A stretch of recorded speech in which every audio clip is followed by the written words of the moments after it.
As the results continued to emerge, the lead would change hands 7 times during the day, with the judges finding fault with the cars that for the rest of us looked to be immaculate. This 1968 Jaguar S, for example, won its class but lost a chunk of points for its interior finish and could only claim 17th. From the same stable was this rare left-hand drive BMW 2002, which has been a regular class winner for over 30 years. I like. Its downfall this year was its external finish, and it was placed 12th. Claiming 11th was this diminutive 38-year-old Fiat 500, the evolution of the original post-war Topolino. The car only measures 3 meters from front to back, powered by a 499cc engine in the boot. The motorcycles were every bit as fascinating, all lined up side by side in what is usually the horse parade ring.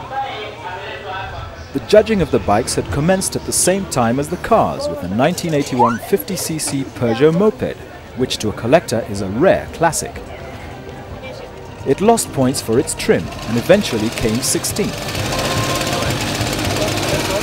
The more panels and bodywork a bike had was a disadvantage compared to those without, as they had to be flawless to get past the judges. This stunning 1996 Harley-Davidson Tourer is a perfect example. It lost 14 points for its external finish to be placed 15th. An older 1991 Harley did so well in every category of judging that if it had been older, it would have been a potential winner, but without the bonus points it was placed 10th. The bike was one of 4 entries from the Satis Classics stable, which included this 33-year-old Yamaha 500 XT, which came 9th. There were 4 judging stations set around the perimeter of the parade ring, and the bikes had to be ridden between each. Any bike that had to be pushed was subject to a 10-point penalty, and to avoid this, several needed some TLC to entice them back to life. At the first judging point, the condition of the paintwork, chrome finish, wheels and instrument panel came under inspection. At the next station, the engine, gearbox and drivetrain were examined for leaks and the electrical system checked. There was then a roadworthiness test where the brakes, lights and tyres all gained points.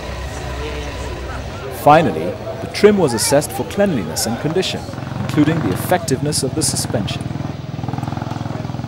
Originality was not taken into account, but wear and tear for age was compensated with bonus points.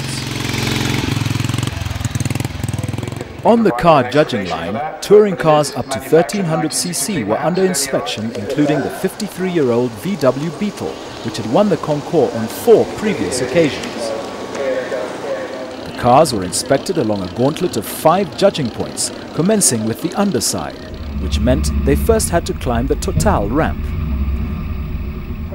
Here, the judges were looking at the overall cleanliness, with water and oil leaks immediately losing points.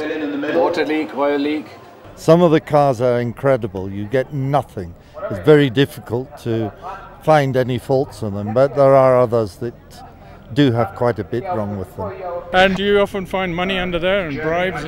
Unfortunately not. The most points were gained at the external finish check, but even the smallest scratch in the paintwork or flaw in the chromework was detrimental. Well, you're looking for blemishes and scratch marks, silicone, solvent popping. You're looking for, there's all sorts that can go wrong with the painting. At the interior checkpoint, the upholstery, carpets, dashboard and boot came under inspection, with the judges examining the finish and condition. You've got 1957 Chevy. The guy comes with his old sort of like the clocks. You can't really kill him too much for that because you won't get new ones. But to a level of cleanliness and care and overspray and things like that's what we're really looking for. Water and oil leaks once again lost points at the engine bay station, where the judges considered the overall cleanliness and condition of the wiring. I wonder how much the sale of Brasso goes up during this time of year. Finally, the cars had to be road ready. and the owner had to prove that the lights, horn and windscreen wipers all worked. I worked off the vacuum. The condition of the tyres also gained one of the 6 points available. As an elegance event, originality was not taken into account, but bonus points were given for age, which gave this 83-year-old Ford Model A a 44-point advantage. No matter how much TLC the cars are given prior to the event, there are always those that don't return the affection, having to be pushed along the judging line, incurring a penalty of 10 points.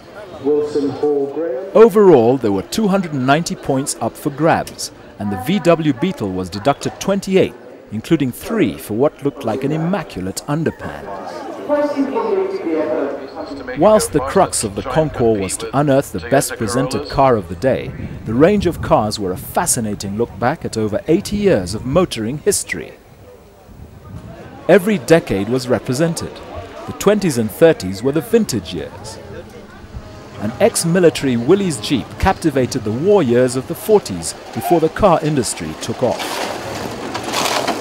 Thank you. The 50s were simply fascinating, with typical examples on display from the evolutionary Ford Zephyr Zodiac and the early split windscreen Morris Minor. Rolls-Royce catered for the wealthy and privileged.